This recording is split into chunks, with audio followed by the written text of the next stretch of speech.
Pemirsa, mengawali informasi pertama, Bupati Ogan Komering Ulu Teddy Melwansyah melakukan perombakan jabatan di lingkungan Pemkab Oku.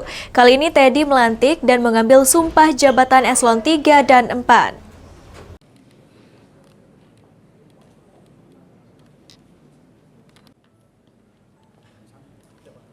Guna mendukung roda pemerintahan di bawah pimpinan Bupati Oku Teddy Melwansyah dan Wakil Bupati Oku Marjito Bahri kembali melakukan perombakan jabatan di lingkungan Pemkab Oku.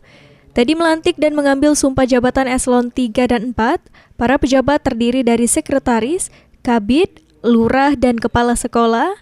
Kepala Puskesmas mengalami perombakan untuk memberikan penyegaran sekaligus mendukung semua program-program Pemkab Oku. Dalam kesempatan itu, Bupati Oku Teddy Melwansyah menyampaikan pesan menohok bagi para pejabat yang baru saja dilantik. Pesan itu ia sampaikan saat sambutan. Teddy menekankan untuk selalu bersyukur dengan jabatan yang telah diemban tersebut, dengan cara bekerja penuh inovasi.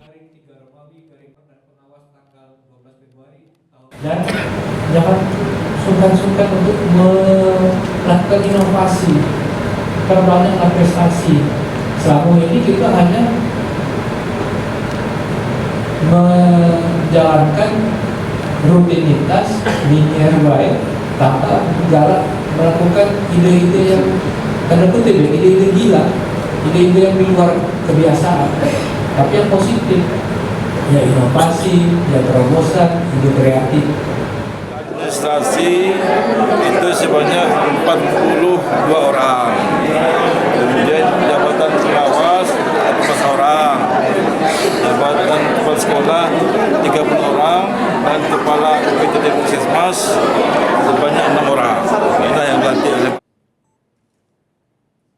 Diketahui beberapa jabatan yang diisi diharapkan Teddy bisa bekerja maksimal memberikan kontribusinya untuk kemajuan Oku. Yunin Yuniki, PAL TV.